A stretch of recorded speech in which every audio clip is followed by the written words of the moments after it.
أما بعد فأعوذ بالله من الشيطان الرجيم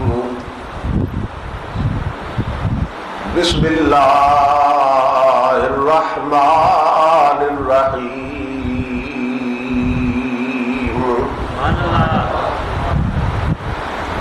وما أرسلناك إلا رحمة للعالمين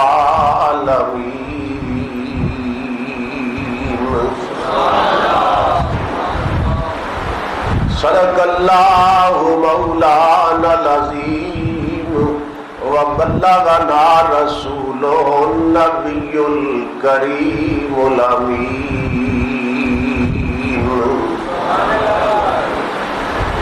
ونحن على ذلك لمن الشاهدين والشاكرين والمطمئنين والآمنين والموقنين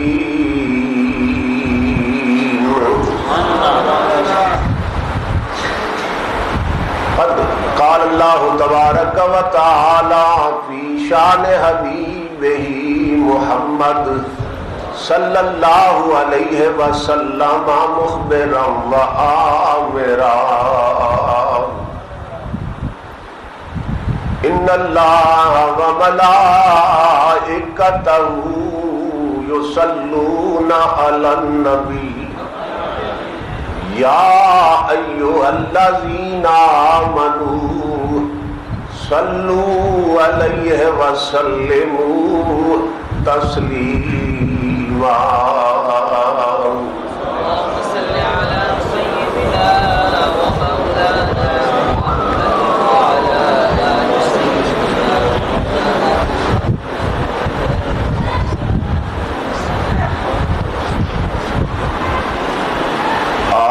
اسلام تیرے چاہنے والے نہ رہے اسلام تیرے چاہنے والے نہ رہے جن کا تو چاند تھا افسوس وہ حالے نہ رہے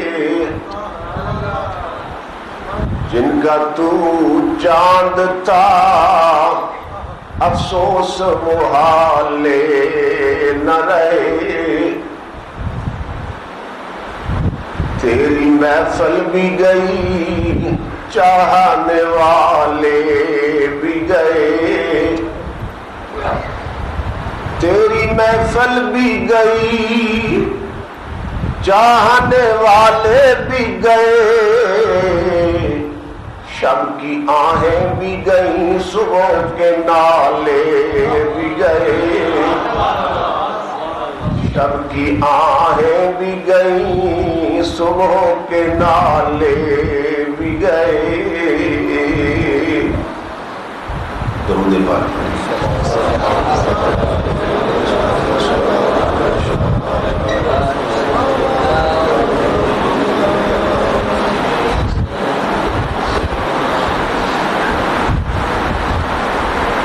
کے صدر کرام معزز حاضرین و سامعین اللہ رب العزت کا لاکھ لاکھ شکر ہے کہ جس نے اپنی توفیق کے خاص سے آپ کو مجھے رمضان شریف کے آخری جمعہ ان عظیم مبارک ساعتوں میں اپنی بارگاہ میں حاضری کا شرف عطا کیا حضور نبی اکرم صلی اللہ علیہ وآلہ وسلم کا ارشاد پاک رمضان شریف کے ہر دن میں اللہ پاک 10 لاکھ جہنمیوں کو جنت عطا کرتا ہے اور جب آخری جمعہ آتا ہے اللہ پاک فرشتوں کو حکم دیتا ہے کہ پچھلے گزشتہ ہر دن میں جتنے جہنمیوں کو جنت عطا کی اب ان کو جمع کرو اور مجموعی تعداد کے مطابق آج آخری جمعہ کے ایک دن میں پھر اتنے ہی جہنمی جنت بھیج دیے جائیں۔ اس میں اللہ رب العزت کی رحمتیں اپنے پورے جوش پہ ہوتی ہیں۔ آخری جمعہ ہے، یہ ہو نہیں سکتا ایسے رحمتوں کے ماحول میں کوئی شخص اللہ کی دہلیز تک آ پہنچے اور پھر اس کی بخشش نہ ہو۔ یہ بات اس کی رحمت اور اس کی غیرت کے منافی ہے۔ یہ ہماری خوش نصیبی ہے کہ اللہ پاک نے ہمیں اس مرحلے تک پہنچا دیا۔ جو لفظ رمضان ہے اس پر بھی محققین نے نکتہ آفرینیہ کی ہے اور امام الانبیاء کے اقوال اور حضور کے ارشادات سے ان کی ایک مطابقت اور مناسبت پیدا کی ہے۔ یہ ہے کہ حضور صلی اللہ علیہ وسلم کا ارشاد پاک ہے اولہ رحمت، کہ رمضان کے پہلے 10 دن رحمت کے ہیں،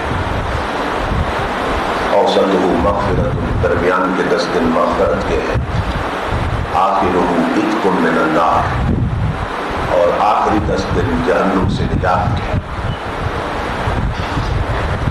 مطابقت اور مناسبت یہ پیدا کی ہے کہ لفظ رمضان اس کے حروف کی تعداد بھی 5 ہے اور رمضان میں عطاؤں کے حوالے سے، اپنی نوازشات کے حوالے سے اللہ پاک نے 5 قسم کے انعامات کا ذکر کیا ہے۔ تو لفظ رمضان شروع کس حرف سے ہوتا ہے؟ رے سے۔ آقا نے کیا فرمایا؟ اولہ رحمت، رمضان کے پہلے 10 دن رحمت کے ہیں۔ فرمایا رمضان کا جو پہلا حرف ہے رے، اسی رحمت کی خوشخبری دے رہا ہے۔ پھر حضور نے فرمایا درمیان کے 10 دن مغفرت کے ہیں، تو لفظ رمضان کا دوسرا حرف کون سا ہے؟ میم۔ کہا یہ میم اسی مغفرت کی خوشخبری دے رہا ہے۔ اور پھر آخری 10 دن حضور نے فرمایا آخرہ عتق من النار، آخری 10 دن جہنم سے نجات کے، یعنی ضمانت دے دی جاتی ہے کہ یہ بندہ جنتی ہے۔ سمجھ رہے ہیں؟ تو تیسرا حرف لفظ رمضان کا کون سا ہے؟ دعات، تو یہ اسی ضمانت کی نوید سنا رہا ہے، اسی ضمانت کی خوشخبری دے رہا ہے۔ اور پھر امام الانبیاء کا ارشاد ہے کہ جو روزے رکھتے ہیں انہیں اجر کیا ملتا ہے، اجر کیا ملتا ہے؟ فرمایا الصوم لی وانا اجزی بہ، یہ حدیث قدسی ہے۔ اللہ رب العزت کا ارشاد ہے کہ روزہ میرے لیے، اس کی جزا بھی میں خود دیتا ہوں یا خود دوں گا۔ اب رمضان کا جو چوتھا حرف ہے وہ کیا ہے؟ الف، یہ اسی انعام کی خوشخبری دے رہا ہے، اسی انعام کی خوشخبری دے رہا ہے۔ اب یہی جو حدیث قدسی ہے اس کو بعض صوفیاء اور اولیاء نے تھوڑا سا بدل کے پڑھا ہے۔ اب یہ عربی کی فصاحت و بلاغت، عربی زبان کی، کہ اگر اس کا یہ تلفظ کیا جائے الصوم لی وانا اجزی بہ، پھر اس کا مطلب ہے اللہ بندوں سے کہہ رہا ہے روزہ میرے لیے ہے، اس کا انعام بھی میں ہی دیتا ہوں، اس کا اجر بھی میں ہی عطا کرتا ہوں اور میں ہی دوں گا۔ اور اسی کو اگر یوں پڑھ لیا جائے تب بھی صحیح ہے، الصوم لی وانا اجزا بہ، فرمایا روزہ میرے لیے ہے، اس کی جزا خود میں بن جاتا ہوں، اس کی جزا خود میں بن جاتا ہوں۔ تو رمضان کا 5واں حرف کون سا ہے؟ آخری۔ کہا یہ اسی نظارے کی نوید دے رہا ہے۔ رحمت پا لینے والوں، مغفرت پا لینے والوں، ضمانت پا لینے والوں، اب انعام کے لیے تیار ہو جاؤ۔ وہ انعام کیا ہے؟ تمہیں دیدار یار بخشا جانے والا ہے۔ اب نون سے مراد نظر بھی ہے، نظارہ بھی۔ کہا اب ان نظروں کو کسی نظارے کے لیے تیار کر لو۔ روزہ داروں، اب تم پر قیامت کے دن وہ پردے بھی اٹھنے والے ہیں جو دنیا میں حضرت موسیٰ پر بھی نہیں اٹھے تھے۔ اب اس نظارے کے لیے، اس نور کے لیے اپنی آنکھوں کو تیار کریں۔ یہ ہماری خوش بختی ہے کہ ہم رحمت سے گزر کر مغفرت تک پہنچے، مغفرت سے ضمانت تک پہنچے، اور اب ضمانت سے گزر کر انعام کی طرف جا رہے ہیں۔ تو یہ بھی اللہ رب العزت کی عنایت ہوتی ہے کہ اللہ پاک کسی کو کسی مرحلے میں کمال تک لے جائے اور تکمیل تک لے جائے۔ تو میں نے آپ حضرات کی خدمت میں قرآن حکیم کے جو الفاظ تلاوت کیے ہیں، یہ وہ الفاظ ہیں کہ جس میں براہ راست اللہ نے اپنے محبوب کی تعریف کی ہے۔ فرمایا وما ارسلناک الا رحمۃ للعالمین، اے محبوب ہم نے آپ کو تمام جہانوں کے لیے صرف رحمت بنا کے بھیجا۔ اس کا ایک پہلو تو وہی ہے جو آپ سنتے رہتے ہیں، حضور کی ذات کو اللہ نے رحمت فرمایا اور یہ شان عطا کی، اس پر گھنٹوں بات ہو سکتی ہے۔ لیکن اس کا ایک پہلو یہ بھی ہے کہ حضور کی جو تعلیمات ہے، ذات کا رحمت ہونا، اس کی ایک جہت اور ایک پہلو یہ بھی ہے کہ حضور کی تعلیمات بھی امت کے لیے رحمت ہے۔ جو حضور کی تعلیم ہے، جو حضور نے فرما دیا کہ یوں کرو، یہ ہو نہیں سکتا کہ اس پر بندہ عمل کر لے اور گھاٹے میں رہے، کیونکہ تعلیمات بھی رحمت ہے، اور ان تعلیمات پر جو سراپا رحمت سے ہمیں ملی ہے، عمل کر کے گھاٹا ملے، یہ ہو نہیں سکتا۔ نقصان ہو جائے حضور کے کسی چاند میں عمل، فرمایا یہ ہو نہیں سکتا۔ وہ امام الانبیاء کی تعلیمات بھی ہمارے لیے رحمت ہے۔ آج زحمت میں کیوں گرے ہیں؟ اس لیے کہ ہم نے حضور کی تعلیمات چھوڑ دی۔ پورا معاشرہ زحمت میں ہے، بدامنی میں ہے، بے چینی میں ہے، ذلت میں ہے۔ کیوں؟ اس لیے کہ جو رحمت کی تعلیمات تھی ہم نے چھوڑ دی، اور جو زحمت کی ہے ان روایات کو ہم نے اپنا لیا۔ امام الانبیاء سراپا رحمت ہے، حضور کی تمام تعلیمات بھی امت کے لیے رحمت ہے۔ اس کی ایک چھوٹی سی مثال دیتا ہوں۔ ٹرین میں دو آدمی بیٹھے تھے،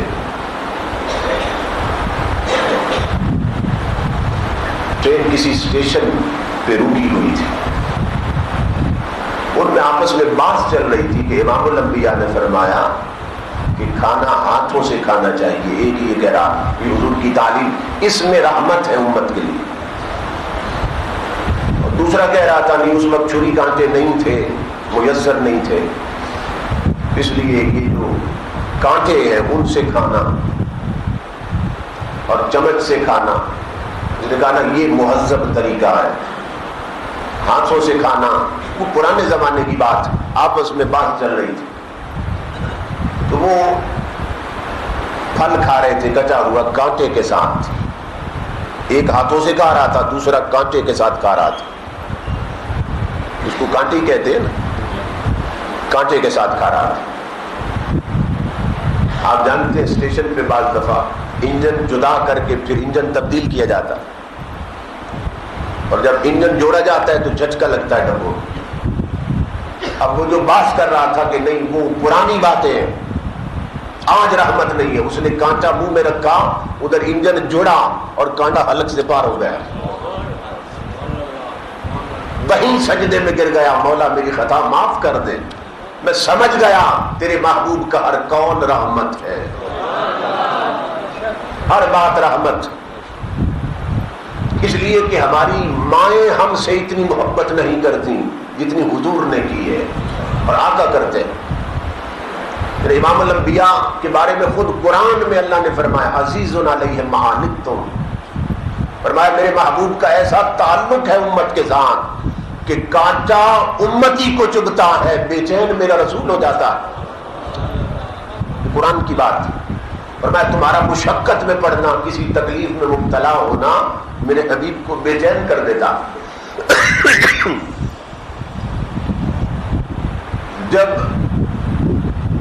غزوہ بدر کے بعد کفار کے قیدی مدینہ پاک لائے گئے اور انہیں مسجد نبوی کے قریب ایک حویلی میں ٹھہرایا گیا، تو صحابہ کہتے ہیں ان کے ہاتھ بندھے تھے، کچھ زخمی بھی تھے، کچھ کرا رہے تھے، ہائے ہائے کر رہے تھے۔ تو ہم نے دیکھا کہ امام الانبیاء دن بھر کے تھکے ماندے تھے، مگر ساری رات امام الانبیاء بستر پہ کروٹیں بدلتے رہے۔ جب ہم نے پوچھا آقا یہ بے چینی کیوں ہے؟ فرمایا قیدیوں کی آنکھیں مجھے سونے نہیں دیتی۔ وہ کون تھے جنہوں نے مکے سے نکالا تھا حضور، جنہوں نے پتھر مروائے تھے حضور کو، جنہوں نے ہر طرح کی اذیت دی تھی حضور کو، جب ان کی آنکھیں رسول کو سونے نہ دیں تو جو ہر وقت درود پڑھتے ہیں ان کی آنکھیں مصطفیٰ کو کتنا بے چین کریں گی۔ لیکن اگر عملی تعلق ذات مصطفیٰ کے ساتھ جڑ جائیں، وہ ہے نہیں ہمارا، منافقانہ کردار ہے، منافقت لیے پھرتے ہیں۔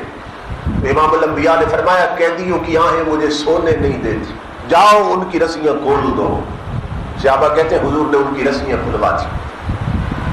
مطلب یہ ہے کہ امام الانبیاء کا تعلق دشمنوں کے ساتھ بھی ایسا ہے، تو جو غلام ہیں، جو حضور کو پیارے لگتے ہیں، ان کے ساتھ امام الانبیاء کا رابطہ اور تعلق کس انداز کا ہوگا۔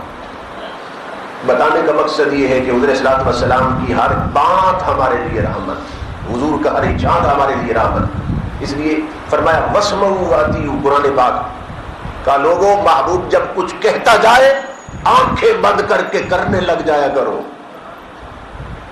یہ مت سوچو اس میں گھاٹا ہے کہ فائدہ، اس لیے کہ یار کی بات مان لینے میں گھاٹے کا تصور ہی نہیں ہے۔ ادھر محبوب کہتا جائے ادھر کرنے لگ جایا کرو، ہم تمہیں سوچنے کی بھی اجازت نہیں دیتے محبوب کے حکم کے بعد، اور اصحاب پیغمبر ایسے ہی کرتے تھے، اسی لیے کامیاب تھے۔ اور آج ہم نے امام الانبیاء کے ارشادات کو بھی عقل کی تکڑیوں پہ تولا ہوا ہے۔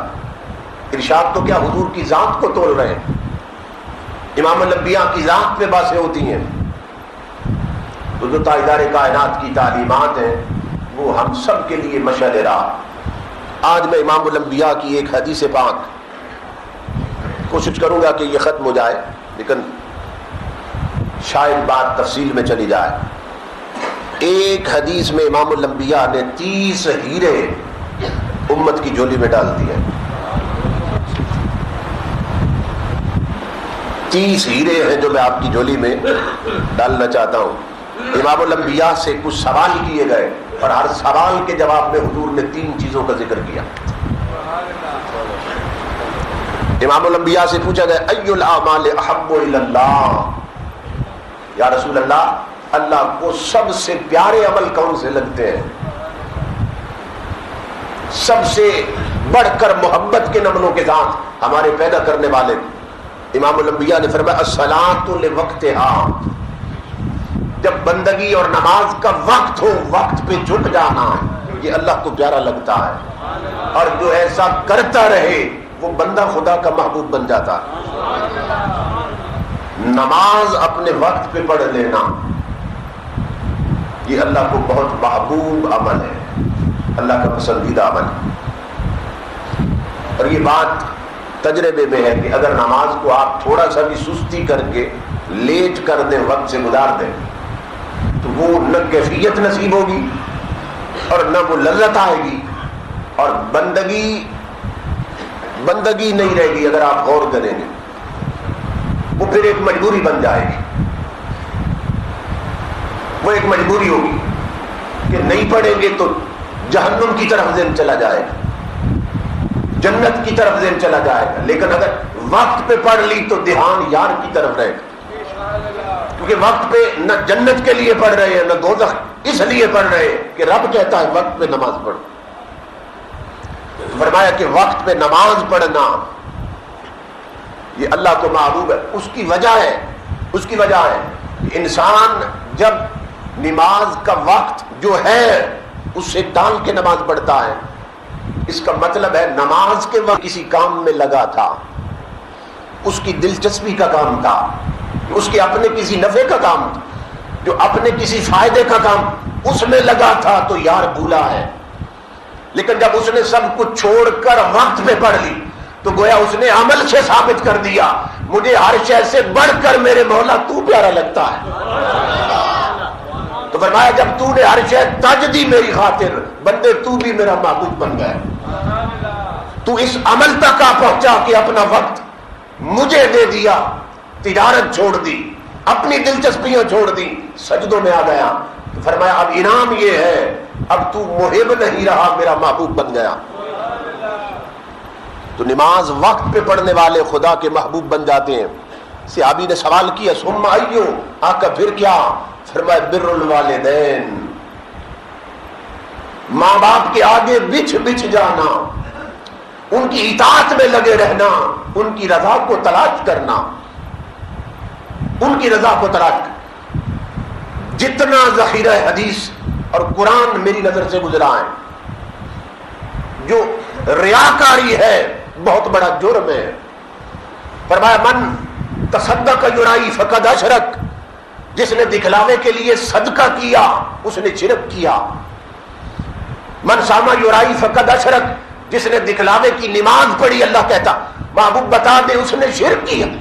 سجدے کر کے بھی بندہ مشرک ہو گیا دکھلاوے کی نماز کی وجہ سے. من صام یرائی فقد اشرک، جس نے دکھلاوے کے روزے رکھے وہ مشرک ہو گیا. دکھلاوا ہر کہیں جرم ہے، گناہ ہے، مگر رب کی عزت کی قسم حدیث بتا رہی ہے قرآن کہ اگر کسی نے ماں کا دل اور باپ کا دل خوش کرنے کے لیے صرف دکھلاوا کر لیا اللہ کہتا ہے میرا محبوب بن گیا. اس ریاکاری پہ بھی اجر ملتا ہے.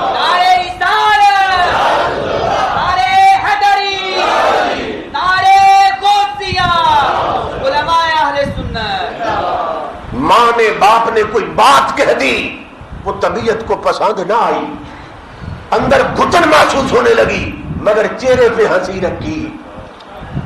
اگرچہ اور عملوں میں یہ منافقت ہے، ماں باپ کی رضا کے لیے اللہ کہتا ہے میری عبادت ہے. دو عمل ایسے ہیں جو پورے تاریخ اسلامی کے ذخیرے میں وہ ریاکاری ہو کر بھی رب کی عبادت بن گئے. ایک اوپر سے ہی کیوں نہ ہو، ماں باپ کو خوش رکھنا، چہرے پر ایسا اثر بھی نہ آنے دینا کہ وہ یہ سمجھے ہماری بات انہیں پسند نہیں آئی. ایک یہ، اور دوسرا میں ایک حدیث پڑھ رہا تھا کہ حضرت ابو موسیٰ اشعری کے گھر کے قریب سے حضور گزرے، حضرت عائشہ ساتھ تھی. آدھی رات کا وقت وہ گھر میں مصلی پہ نفلوں میں قرآن پڑھ رہے تھے، بلند آواز سے تلاوت کر رہے تھے. حضرت عائشہ فرماتی ہے امام الانبیاء کے قدم رک گئے. فرمایا عائشہ تھوڑی دیر ٹھہرو قرآن سن لیں، قرآن سن لیں. پھر امام الانبیاء نے فرمایا الحمدللہ الذی جعلنی فی امتی مثلہ. فرمایا عائشہ میرے رب کا شکر ہے جس نے میری امت میں ابو موسیٰ جیسے قاری پیدا کیے ہیں کہ جس پہ قرآن اترا ہے اس کی بھی طلب ہے کہ ان کی تلاوت سنیں. فرمایا عائشہ ٹھہرو، مدینے کا شہر، آدھی رات کا وقت، ام المومنین کے ساتھ وہ کیا خوش بخت صحابی تھا جس کی دیوار کے ساتھ ٹیک لگا کے مصطفیٰ اس کا قرآن سن رہے تھے. حضرت عائشہ فرماتی جب تک پڑھتے رہے ہم سنتے رہے. پھر امام الانبیاء نے دیکھا اب وہ محو آرام ہوئے، یہ تلاوت چھوڑ دی، ہم آگے بڑھ گئے. صبح جب حاضر ہوئے حضرت ابو موسیٰ، امام الانبیاء نے فرمایا ابو موسیٰ رات کو تیری تلاوت نے مجھے رلا دیا، تڑپا دیا ہے، اسی طرح پڑھا کر، اسی طرح پڑھا. آقا آپ کو خبر کیسی؟ فرمایا تیری دیوار سے میں ٹیک لگا کے سنتا رہا ہوں. چیخ نکلی حضرت ابو موسیٰ اشعری کی، عرض کرنے لگے اللہ کے حبیب، پیدا کرنے والے کی، اگر یہ خبر ہوتی کہ میرا قرآن آپ سن رہے ہیں تو میں اور بنا سوار کے تلاوت کرتا. اگر یہ خبر ہوتی آپ سن رہے ہیں میں اور بنا سوار کے تلاوت کرتا. اس سے محدثین نے نتیجہ نکالا ہے کیا؟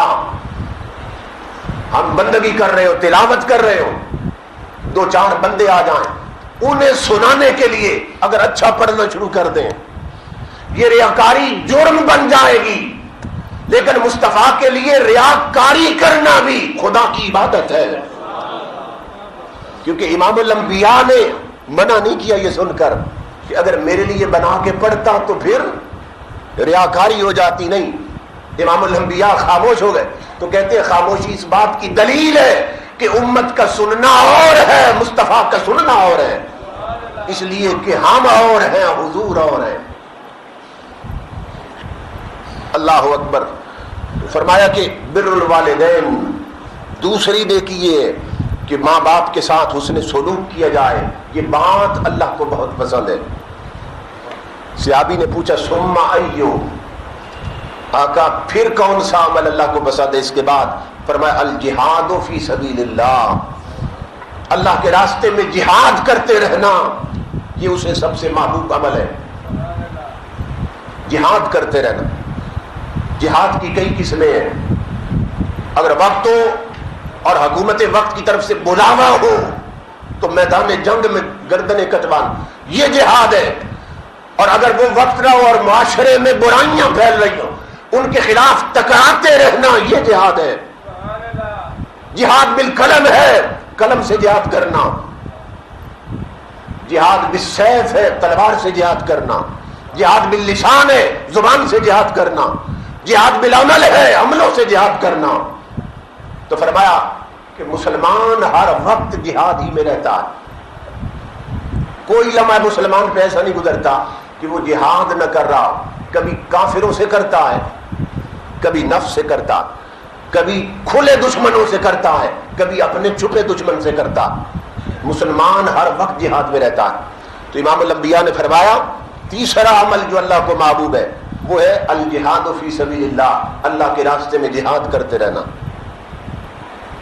پھر امام الانبیاء نے فرمایا ثلاث مہلکات، امام الانبیاء نے فرمایا میری امت کے افراد تین چیزیں لوگوں کو ہلاک کر دیتی ہیں،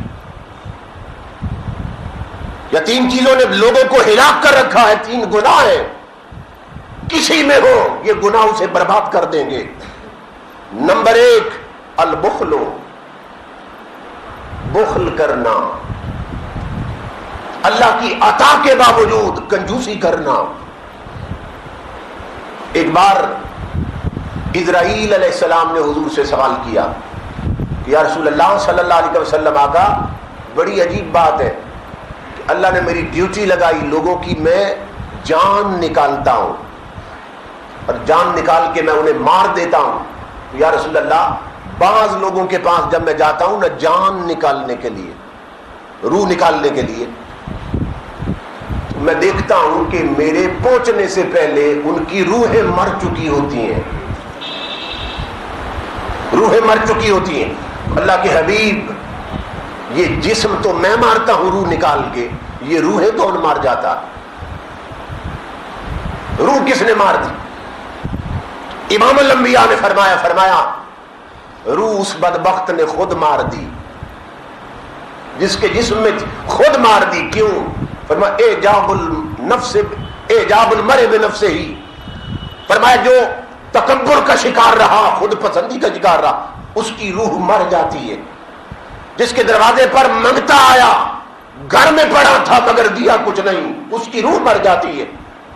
جو طاقت کے باوجود کھانا نہ کھلائے لوگوں کو، اس کی روح مر جاتی ہے.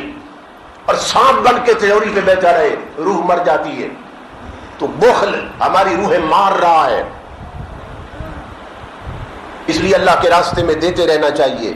تو دوسری چیز تکبر، امام الانبیاء نے فرمایا تکبر انسان کو برباد کر دیتا. اکڑ کے چلنا، اپنے جیسا کسی کو نہ سمجھنا، انسان کو مار دیتا ہے۔ حدیث پاک میں ہے اگلے زمانے میں ایک شخص، اس کے کاندھوں پہ 2 دھاری دار چادریں تھیں، قیمتی چادریں، ایک اس کاندھے پہ ایک اس کاندھے پہ، لٹکا کے مٹک مٹک کے چل رہا تھا تکبر کے ساتھ۔ خسف بہ الارض، حدیث میں اللہ کو غصہ آیا، زمین پھاڑ کے اتار دیا گیا۔ فہو یتجلجل فیہا الی یوم القیامہ، اور اللہ کو اس کے تکبر پہ اتنا غصہ آیا کہ قیامت تک اب وہ نیچے ہی جا رہا ہے۔ یہ حضور کی حدیث بات، کیونکہ سروری زیبا فقط اس ذات بے ہمتا کو ہے، حکمراں ہے ایک وہی، باقی بتانے حاضری۔ اللہ کی ایک اسم صفت، اللہ کا اسم صفت متکبر بھی ہے، فرمایا تکبر صرف میری ذات کو جگتا ہے، کبریائی صرف اس کو زیبا ہے جس نے ہمیں پیدا کیا، ہماری تو حیثیت کوئی نہیں۔ بندہ جب تکبر کرے وہ ہلاک ہو جاتا ہے۔ عاجزی اللہ کو سب سے بڑھ کے پسند ہے، جھکے رہنا، عاجز بن کے رہنا، اپنے آپ دوسروں سے کم تر سمجھنا، عاجزی اللہ کو پسند ہے۔ اس پر صوفیاء نے ایک بڑی مزے کی بات کی، کہتے ہیں عاجزی اللہ کو کیوں پیاری لگتی ہے، عاجزی کیوں پیاری لگتی ہے؟ کہتے ہیں اس کی وجہ یہ ہے کہ یہ انسان کی بھی فطرت ہے کہ جو چیز اس کے پاس نہ ہونا وہ اسے پیاری لگتی ہے، جو پاس نہ ہو اس کی ہمیں طلب رہتی، جو پاس نہ ہو وہ ہمیں پسند ہے جو نہیں ہاتھوں میں، ہے جو نہیں پاس، گھر میں نہیں، خزانے میں نہیں، اس لیے ہمیں پیاری۔ تو کہتے ہیں عاجزی چونکہ خدا کے خزانے میں ہے نہیں، وہ عجز سے پاک ہے، وہ جھکنے سے پاک ہے، وہ تو بلند ہے، ماورا ہے، اونچا ہے۔ تو چونکہ عاجزی نہیں، ہر شے ہے اس کے پاس، عاجزی نہیں اس کے پاس، اس لیے جو عاجزی کرے وہ اسے پیارا لگتا ہے،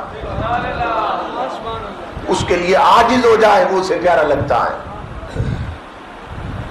حضرت سیدنا فاروق اعظم کو کسی نے دیکھا، 25 لاکھ مربع میل کے حکمران ہیں، مشک گلے میں ہے، مشکیزہ گلے میں ہے، اور مدینہ کے چوک میں پانی چھڑک رہے ہیں، پانی چھڑک رہے ہیں۔ کسی نے کہا امیر المومنین یہ کیا حال دیکھتا ہوں، مدینے دنیا گزر رہی ہے تو آپ امیر المومنین ہیں، خلیفہ دوم ہیں، اور گلے میں مشکیزہ ڈال کر پانی چھڑکتے ہیں، کیوں؟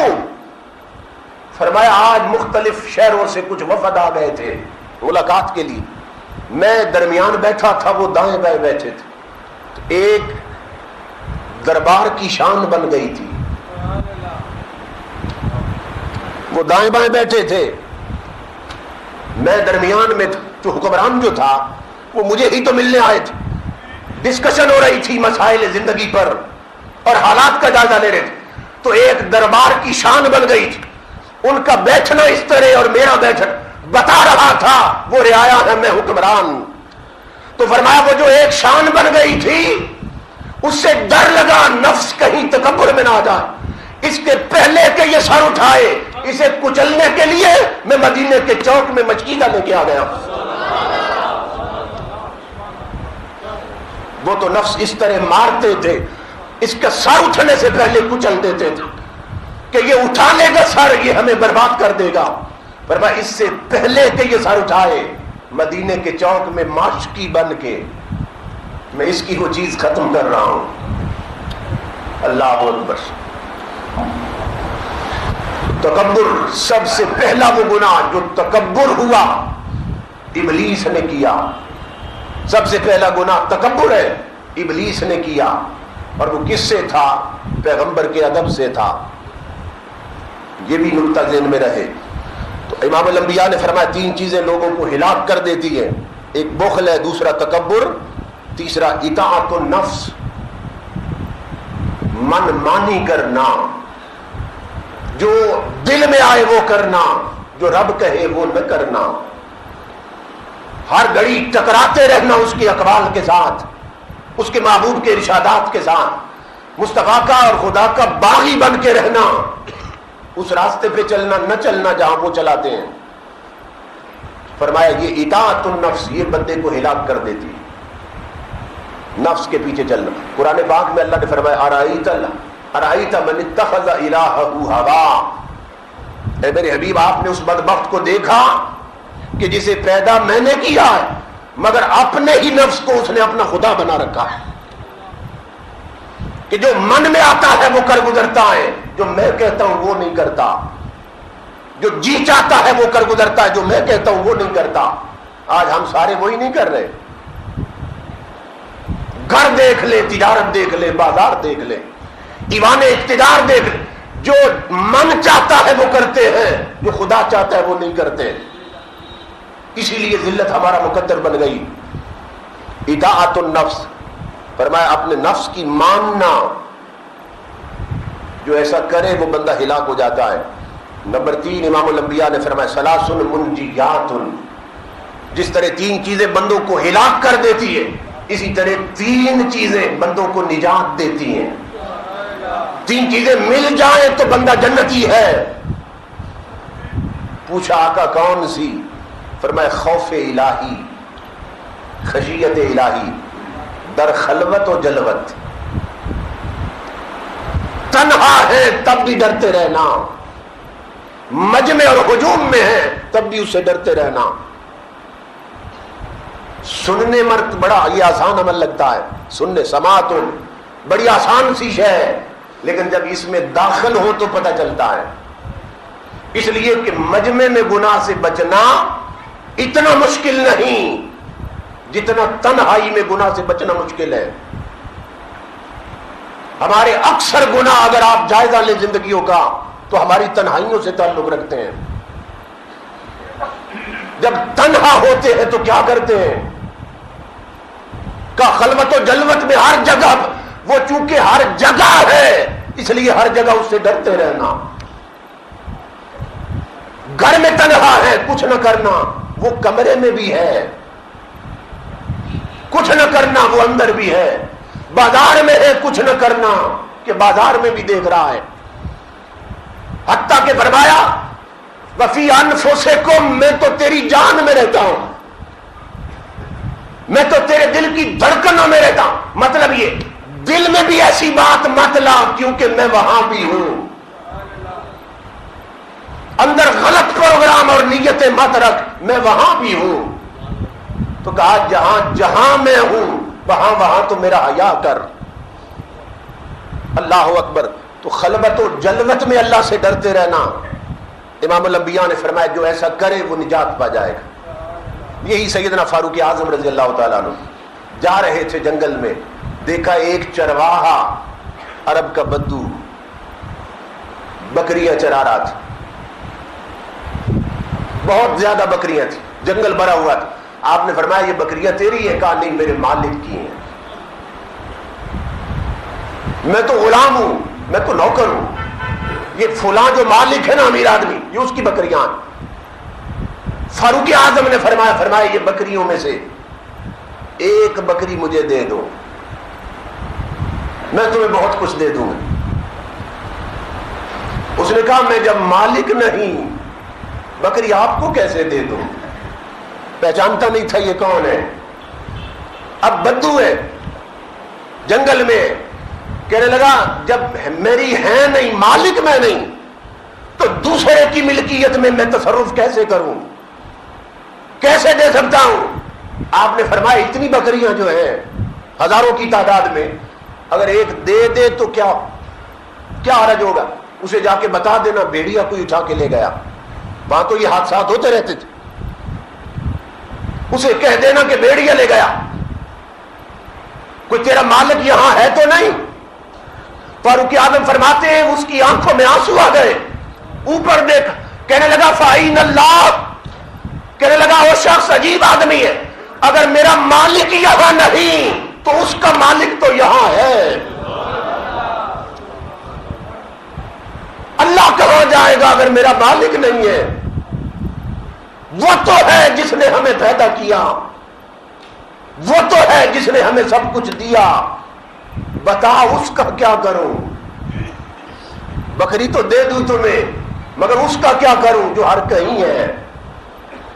فاروق اعظم اس کی اس بات پہ اتنا خوش ہوئے، اس کے ساتھ اس کے مالک کے پاس چلے گئے، ساری بکریاں اس سے خرید لیں، فرمایا یہ غلام بھی مجھے بیچ دو، غلام بھی خرید لیا اور بکریاں بھی خرید لیں اور اس کو سینے سے لگایا، فرمایا اللہ کے اس خوف کی وجہ سے جا میں تجھے آزاد کر کے ساری بکریاں تیرے نام کرتا ہوں۔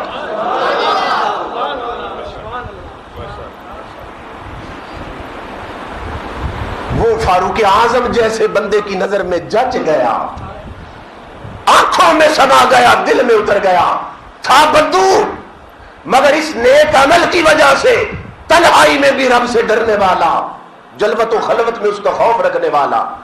آج اگر ہم یہ کر لیں اللہ کی عزت کی قسم ساری عزتیں بحال ہو جائیں، ساری عظمتیں پھر سے پلٹ آئیں، مگر ہم یہ کرتے نہیں ہیں۔ دوسری چیز جو نجات دیتی ہے، امام الانبیاء نے فرمایا امیری ہو یا غریبی اپنے خرچ میں میانہ روی اختیار کرنا، یہ نہیں کہ کیونکہ دولت بہت ہے اڑاتے پھرو، ہر کمرے میں اے سی لگوا دو، ہر بچے کو گاڑی لے کے دے دو، ضرورت سے زائد تعیش کا سامان خریدتے پھرو، فرمایا نہیں، جس کو اللہ جتنا عطا کرے اپنی حد سے باہر نہ جائے، اپنے چادر کے مطابق پاؤں پھیلائے، اگر رزق حلال ہے تعیش کی طرف نہ جائے، جو ضرورت سے بڑھ جائے وہ صدقہ دیتا رہے، فرمایا ایسا بندہ ہلاکت سے بچ جاتا ہے اور اللہ پاک اسے نجات عطا فرما دیتا۔ نمبر 3 امام الانبیاء نے فرمایا حاکم اور چیف جسٹس ہو اور انصاف کے فیصلے کرے، نجات پا جائے گا، انصاف کرے، مظلوموں کو ان کا حق دلوائے، جو کمزور ہیں ان کو ان کا حق دلوائے، کرسی پہ بیٹھے اس نیت سے کہ معاشرے کے مظلوموں کو حق دلوانا اور ظالموں کا گریبان پکڑنا ہے اور ان کے ہاتھ توڑنے ہیں۔ فرمایا بیٹھے گا عدالت کی کرسی پہ مگر عمل لکھا جائے گا نہیں مصلی پہ بیٹھا ہے، یہاں لکھا جائے گا یہ تو مصلی پہ ہے کیونکہ اللہ کی اطاعت میں کرسی پہ بیٹھا ہے۔ فرمایا جو ایسا کر لے وہ نجات پا جائے گا۔ چوتھی چیز امام الانبیاء نے فرمایا ثلاث کفارات، فرمایا 3 چیزیں ہیں جو گناہوں کا کفارہ بن جاتی ہیں، 3 چیزیں جو گناہوں کا کفارہ بن جاتی ہیں۔ نمبر 1 ایک نماز پڑھ کر اگلی کا انتظار کرتے رہنا، صرف دل مائل ہے اگلے وقت کی طرف، اگلی اذان کب ہوتی ہے، نماز کب پڑھتا ہوں، صرف طبیعت کان لگے ہیں اس وقت کی طرف، اذان کب آتی ہے، یار کا بلاوا کب آتا۔ فرمایا وہ کر انتظار رہا ہے مگر اس کی انتظار جسم سے گناہ کھینچ رہی ہے، اس کے گناہ بخشے جا رہے ہیں اس انتظار کی وجہ سے۔ ہمیں ہر شے کا انتظار رہتا ہے مگر نماز کا انتظار نہیں ہے۔ امام الانبیاء نے فرمایا دوسری چیز سخت سردی ہو یا گرمی مکمل وضو کرنا، ٹہر کے وضو کرنا، پورے آداب سے وضو کرنا، سردی میں چٹر رہے ہیں ٹھنڈا پانی ہے یہ نہیں فارمیلٹی پوری کی جائے، نہیں مکمل وضو کرنا۔ اور امام الانبیاء نے فرمایا کہ من احسن الوضوء من توضأ فاحسن الوضوء خرجت خطاياه من جسده حتى من تحت اظفاره، جو بندہ وضو کرے اور اچھے طریقے سے وضو کرے وہ وضو کا پانی اس کے پورے جسم سے گناہ کھینچ لیتا ہے، حتى من تحت اظفاره۔ امام الانبیاء نے فرمایا کہ اگر ناخنوں کے نیچے کوئی گناہ رہ جائے وضو کا پانی اسے بھی کھینچ لیتا ہے۔ سردی گرمی میں وضو کرتے رہنا اور مکمل وضو کرنا توجہ کے ساتھ جسم سے گناہ کھینچ لیتا ہے۔ اور یہ بھی سن لیں کہ وضو کا پانی جتنا جسم پہ رہ جائے قیامت کے دن یہ بھی نیکیوں کے پلڑے میں تولا جائے گا۔ باقی جائز ہے کپڑے سے آپ چہرہ صاف کر سکتے، مگر اولیاء کیا کرتے تھے کہ معمولی سا کپڑا جہاں سے گرنے کا ہو نا خطرہ کہ کوئی خطرہ صرف اسے ایبزرو کر لیا، اسے چوس لیا کپڑے کے ساتھ، باقی رہنے دیا تاکہ یہ بھی عملوں میں تلے۔ اگر یہ بھی کر لیں تو بہت فائدے کی بات. تیسری چیز امام الانبیاء نے فرمایا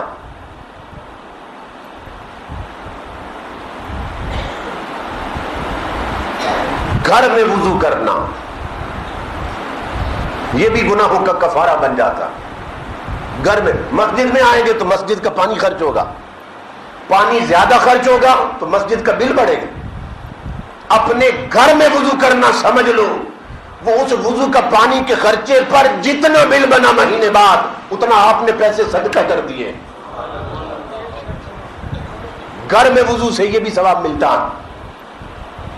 تو جو یہ کر لے اللہ پاک اس کو یہ اجر عطا کرتا ہے.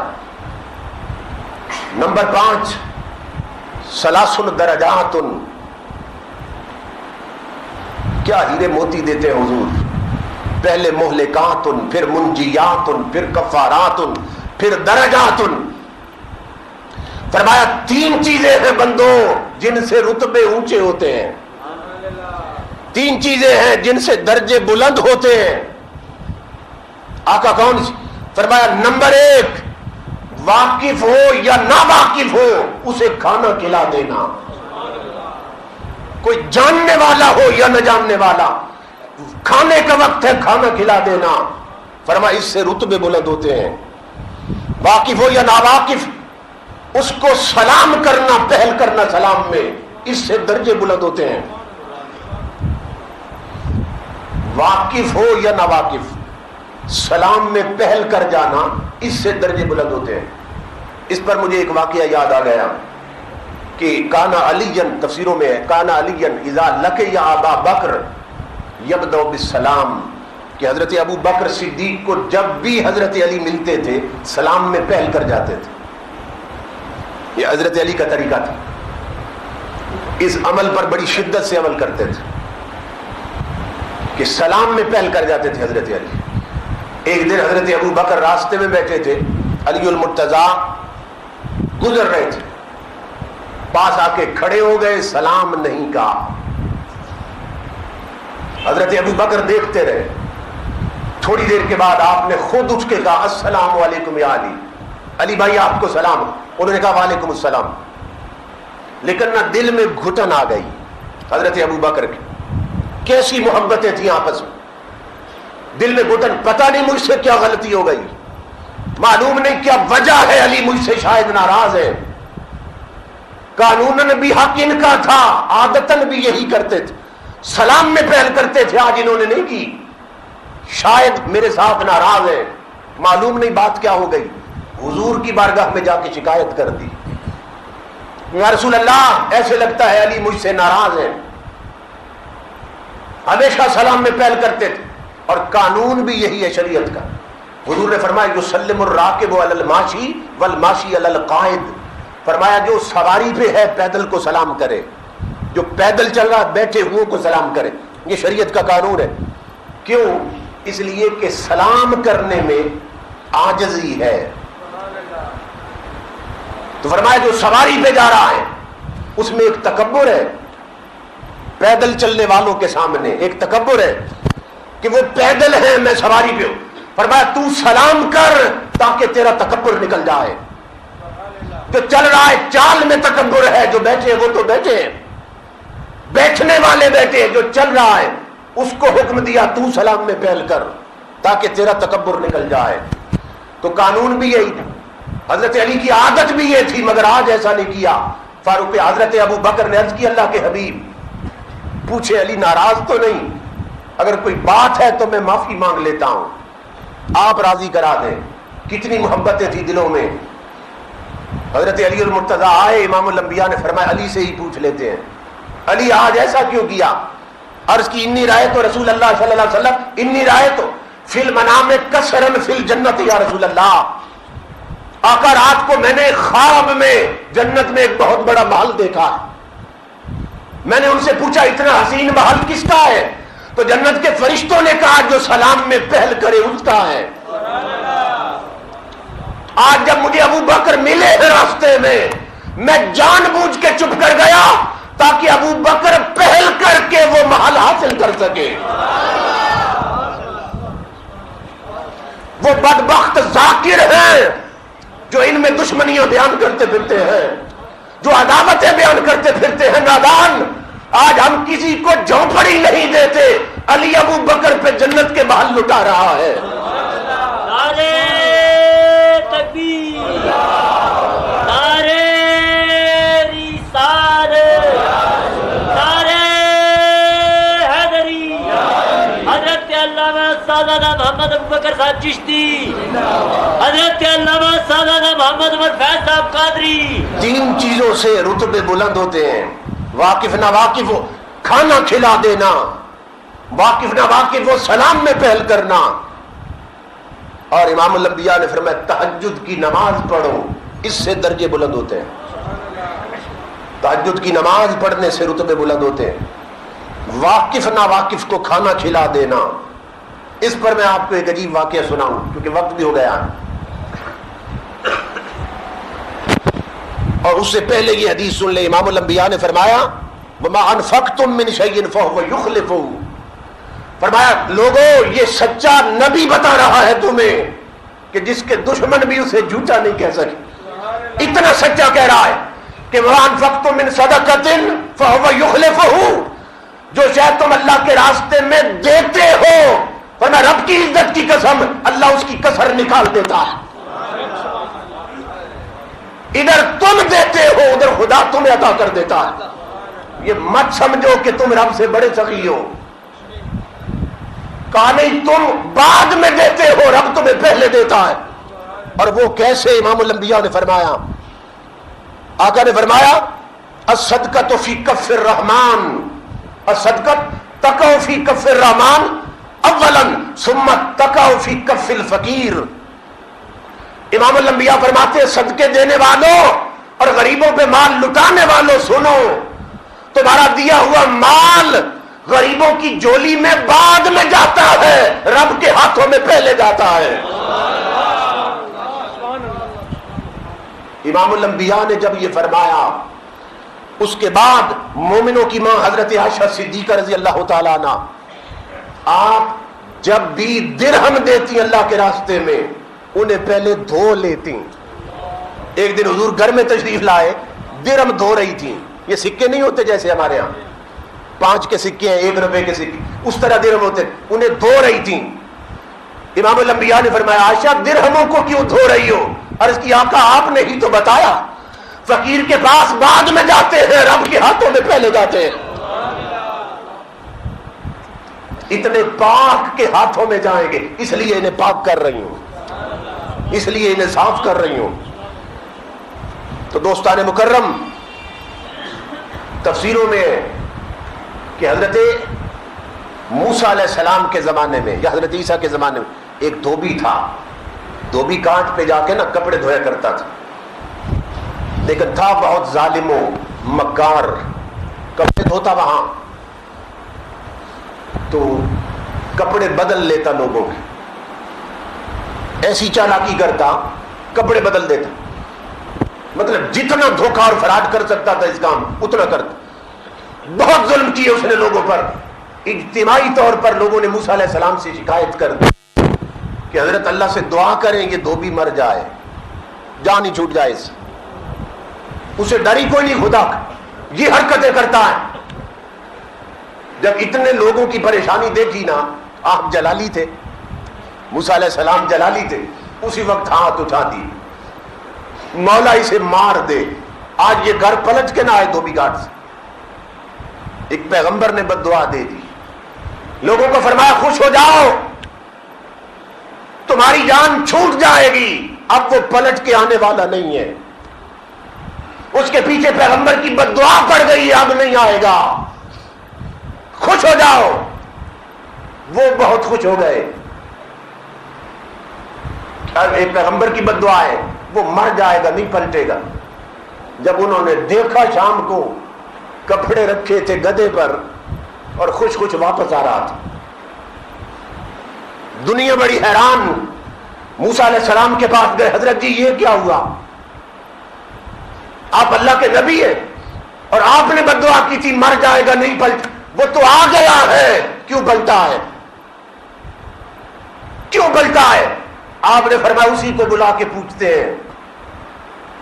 دھوبی کو بلا لیا. آپ نے فرمایا بتا آج تو نے دن میں کوئی ایسا عمل نیک تو نہیں کیا جس کی طرف تیری توجہ ہو؟ کوئی نیک عمل تو نے دن میں کیا ہو؟ کہنے لگا جی اور تو زندگی میں کوئی نیک عمل نہیں, فراڈ ہی کرتا رہا ہوں, مگر میں جب بھی جاتا ہوں دھوبی گھاٹ دن کا کھانا ساتھ لے جاتا ہوں. 3 روٹیاں ہوتی ہیں میرے پاس. آج جب میں کھانا لے کے نکلا, جنگل سے گزر رہا تھا دھوبی گھاٹ کی طرف جا, ایک فقیر مل گیا. اس نے کہا میں 3 دنوں سے بھوکا ہوں, مجھے روٹی دو, کھانا دو, میری مدد کرو. میں نے 1 روٹی اسے دے دی. 1 روٹی اسے دے دی. فقیر نے جھولی اٹھائی, اوپر دیکھا, کہنے لگا غفر اللہ لک ما تقدم من ذنبک وطہر قلبک. اور مجھے بھوکے کو کھانا دینے والے, خدا تیرے اگلے معاف کرے اور تیرا دل پاک کر دے. دھوبی کہتا ہے حضرت اس کی دعا اتنی پسند آئی, میں نے دوسری روٹی بھی جھولی میں ڈال دی. فقیر نے پھر اوپر دیکھا, کہنے لگا غفر اللہ ما تقدم من ذنبک وما تاخر. مولا اس کے اگلے بھی بخش دے اب پچھلے بھی بخش دے. کہتا ہے مجھے اور پیار آ گیا اس کی دعا پر, میں نے تیسری بھی جھولی میں دی. وہ کہنے لگا حفظک اللہ تعالی من بلیات السماء. تیسری روٹی پر فقیر نے کہا رب تجھے آسمانی بلاؤں سے بچائے. وَبَنَ اللَّهُ لَكَ قَصْرًا فِي الْجَنَّةِ. اور جنت میں تجھے محل عطا کرے. حضور بس اتنا عمل کیا ہے اور تو زندگی میں کوئی نیکی نہیں کی. آپ نے فرمایا ذرا گٹھڑی کھول. اس نے جب گٹھڑی کھولی تو بہت بڑا سانپ نکلا, اور حیرت کی بات تھی دنیا نے دیکھا کہ اس سانپ کے منہ میں لوہے کی لگام پڑی تھی. موسیٰ علیہ السلام سانپ کے قریب چلے گئے, فرمایا تو ادھر کیسے؟